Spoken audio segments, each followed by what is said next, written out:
Welcome to MD Source, helping you become a more informed you when it comes to your health. With a mission to share the most accurate and up-to-date medical advice and tips for healthy living, MD Source has conversations with real doctors and medical professionals who are the experts on the topics you want to know about. Today, Dr. Rourke and Alexis Hazen have a conversation on gender reaffirming surgery. And now, here's Dr. Rod Rourke. This is Rod Rourke back again from MD Source. We're going to talk about transgender or sex reassignment surgery, and we're pleased to have Dr. Alexis Hazen with us from NYU.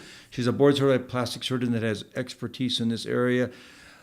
Alexis, welcome. Thank you. I'm happy to be here. So tell us a little bit about transgender surgery. What does that mean when people ask about that type of surgery? Sure. Well, you said, initially you said sex reassignment surgery, right? So when we used to think about people transitioning from one gender to another, so typically male to female or female to male, the terminology was called a sex change operation or sex reassignment surgery. Now the terminology has changed and our thinking about gender is a little bit different. And so the more appropriate terminology is gender affirming surgery. Okay. And the reason is that how we think of this is that somebody, it's not so much that they want to change their gender, but they want to be the gender that they really always felt they connected to. Right, from when they were young. And so that's why it's affirming. So, okay. and your gender is your sense of your sexuality in terms of the gender that you connect to more. So gender affirming surgery can be for women who are transitioning to men and men who are transitioning to women. And we think about top surgery, which is surgery that affects the chest. Okay. And we think about bottom surgery, which is surgery that affects the genitalia. And both are options for both transitions. And not everybody does everything. Right. And one thing about this type of surgery and people's transitioning is that it's very individual. And so it's often a combination of things, but not the same combination of things. So Alexis, walk us through this. So a parent wants to know about having their child consider this, or they're asking for this. So how do you guide them? What words of wisdom do you have for them if they come in with a child? Yeah. It can be a very challenging time for parents and for children. Right. And but some children really identify very early on that they don't feel right being connected to the gender that they were born. Like what age? It can be as early as 3. Really? Yeah, absolutely. And often they will say something, and they'll respond to clothing, toys, friends, and they'll be more connected to, the different gender. But in terms of actually transitioning and advice for that, the first step is to have a therapist and somebody who's a specialist in gender. Right. And specifically with children.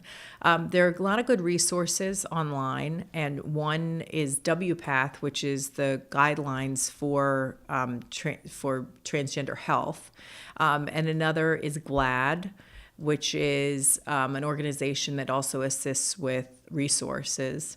And there are many organizations that can provide resources in terms of finding a gender specialist. Then that's really the first step, and then the decision to whether you want to intervene at all is the next step. So what's the optimal timing? So they've seen this therapist. Therapist, yeah. And where do you find them? And because only in the last decade has this really changed. It's come to more in the forefront, and it's become more acceptable, socially. So tell us about. So places like New York City are easy because there are a lot of organizations that provide these kinds of services. Obviously, the internet is a good source of information, and many medical centers have centers of excellence now Right. around transgender surgery and treatment. Before you couldn't even find them, but No, now many now of the they major are, medical centers. Dallas is a big resource. NYU has Yep. a big center. And so those are really good places to get information and resources.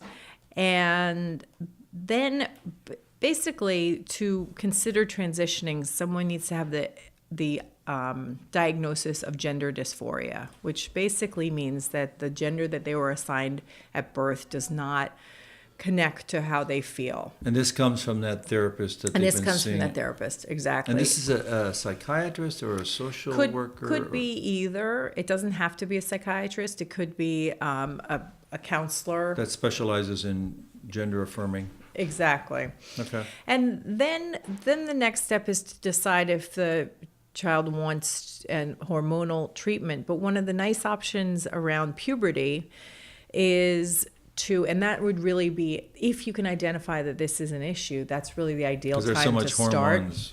Yeah, is to actually block the hormones so that you can buy some time. Okay. Because for most parents and most children, it's going to be a very hard decision to make at age, say, 12 or 13, that Right. they want to transition.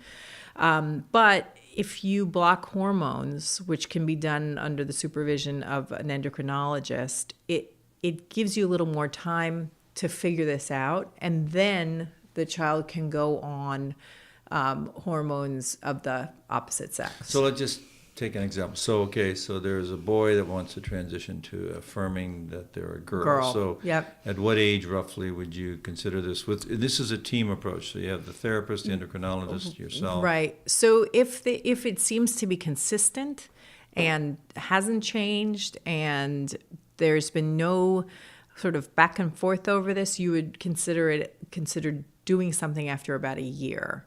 And starting at 15? Really, you want to tackle it before puberty hits. Before. So, and the reason is, especially for a boy who wants to transition, is you don't want them to develop secondary sexual characteristics that are connected to the gender that they don't identify with, Right. because those are then become surgical Right. problems to correct. And so that's really the important part of the timing in terms of their transitioning. And for people who are able to start the puberty blockers or hormonal blockers, So for a male, then you're blocking testosterone. blocking testosterone, and there's a medication called Lupron, Okay. which essentially does that. It's a medication that is used for prostate cancer, actually. Right. And that will halt that pathway so that everybody can take a deep breath and figure out if this is what they really want to do. And then typically after 1 or 2 years on the hormonal blockers, the child will have a real sense of what they want to do, and together with the parents can decide to then go on female hormones or estrogen. In terms of any kind of surgical intervention, insurance typically does not cover it before the age of 18. So Across the board. across the board. For male or female? Male or female. So there, in certain circumstances, children do have surgery, typically not bottom surgery. That's much more complicated, longer Right. recovery, and bigger consequences. But in some cases, they do have top surgery, or, in other words, breast reconstruction or chest wall reconstruction. And that's in the 18 age group.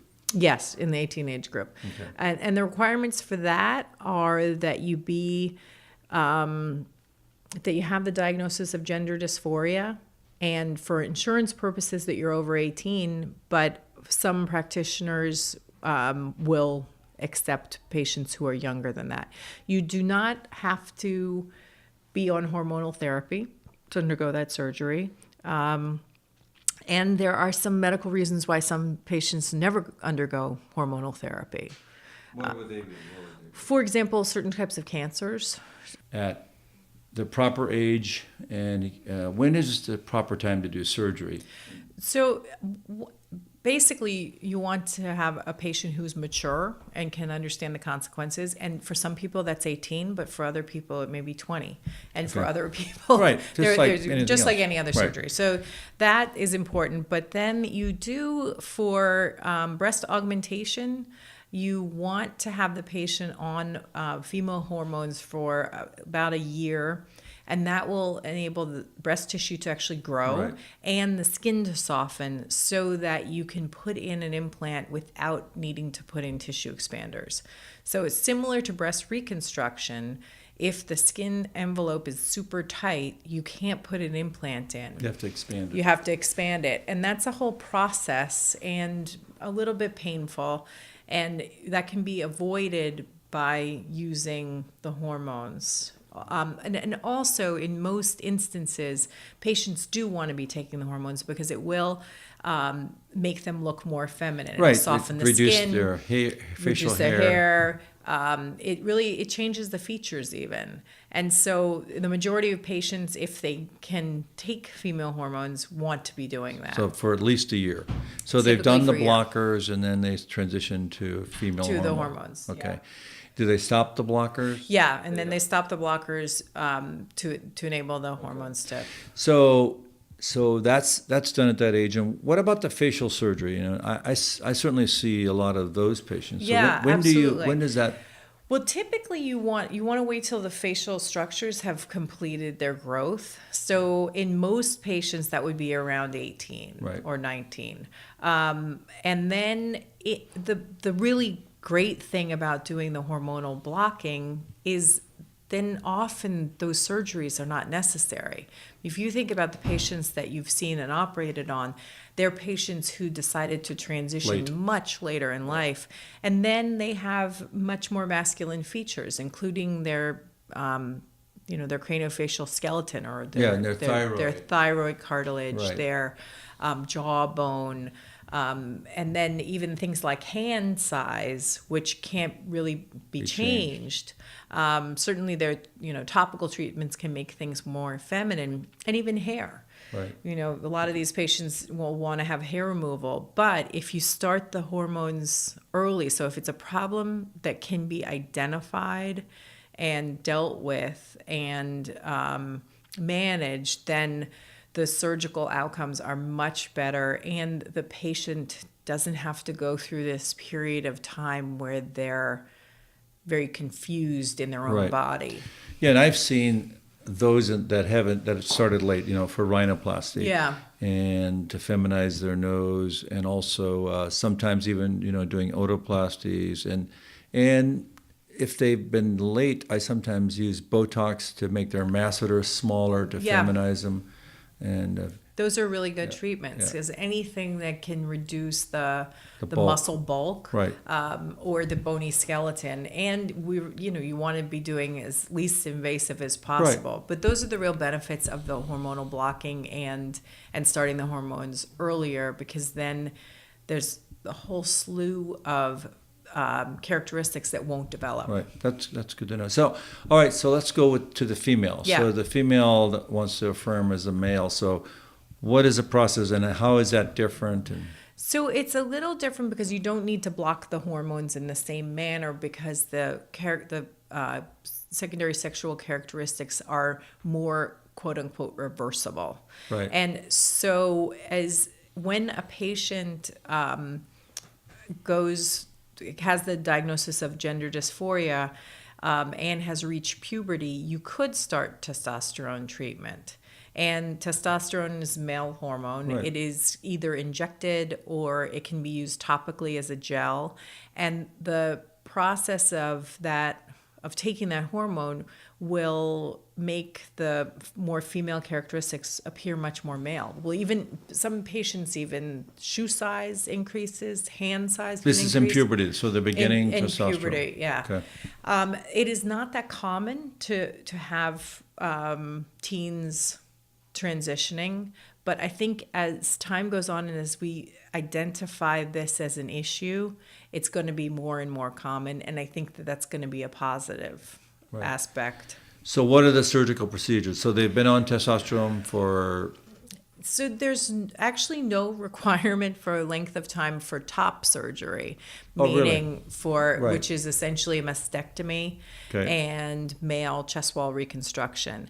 However, for bottom surgery, which is genital reconstruction, the requirement is 2 years on hormonal therapy. For any bottom surgery. And it's also not one letter from a medical professional with the diagnosis of gender dysphoria, but 2 letters. So anytime you're changing the genitalia, it's 2 letters, 2 letters from 2 experts in gender affirming surgery. That's right. And for the bottom surgery, I really can't stress enough how much you want to do this at a center that does this kind of surgery and Much more has a complicated. team. It is much more complicated. There are urinary issues. Right, so There it's- are internal issues. The complications are much higher, and you need a team, and you need a team that's going to follow you and see you through this surgery and the recovery and the secondary procedures that may be necessary. Right. And what Dr. Hazen is saying is that anytime a procedure becomes more complicated, there's far more risks for potential problems and complications. A urologist needs to be there, along with the plastic surgeon, and sometimes even an OB-GYN, Yeah. so that they're all working in concert to get the result that the patient wants, and that can be complicated. And in general, these procedures for genital reconstruction are not just one. It's not just one operation. It's multiple operations. So you want to be at a reputable center that's going to take good care of you, and if you do have a complication and a problem, that they can handle it. So what have been the long-term results that you've seen so far?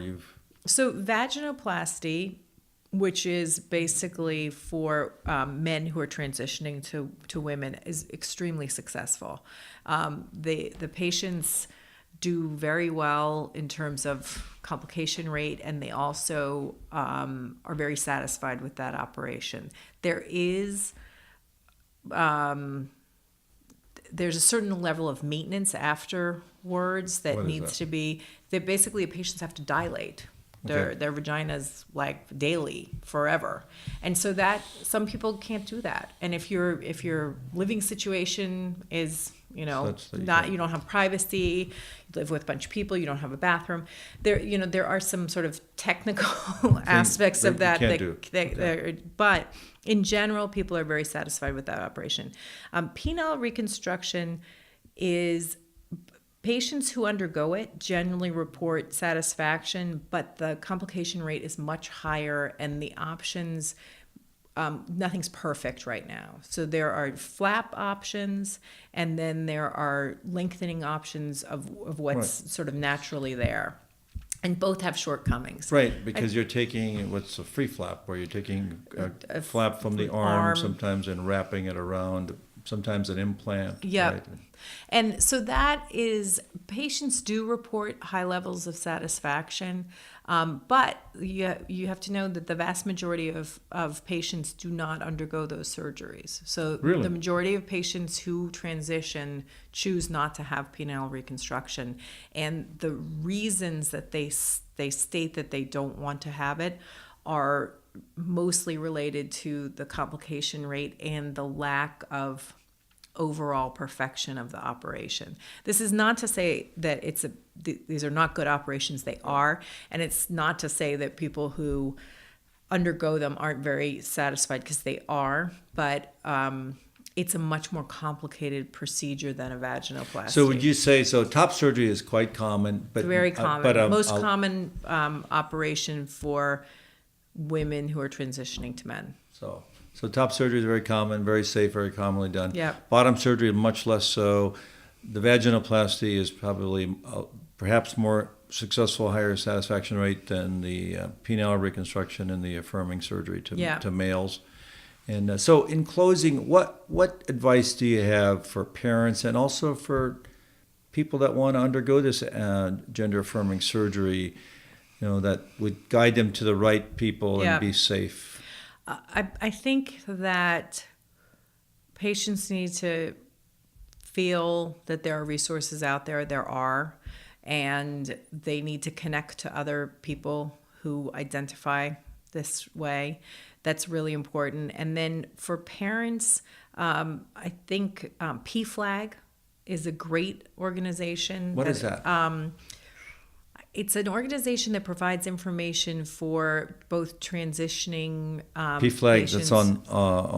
It's a website. Yeah, it's Okay. a website. And I'm going to tell you what it. PFLAG is. What does it stand for?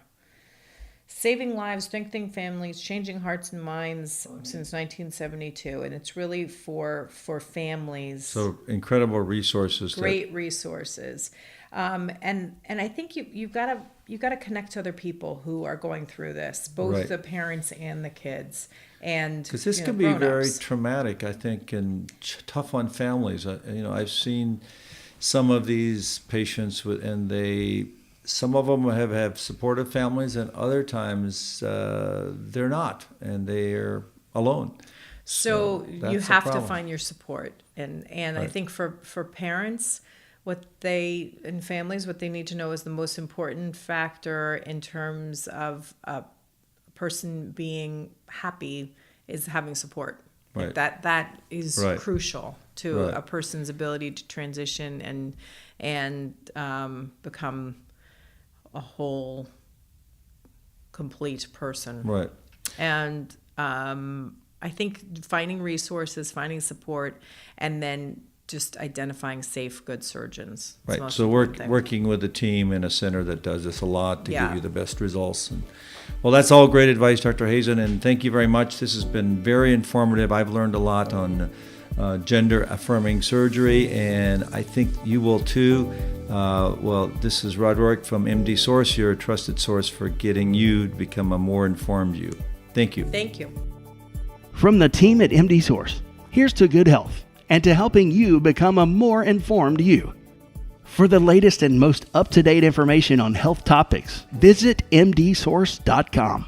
Drop us a line, sign up for our newsletter, and connect with us at mdsource.com.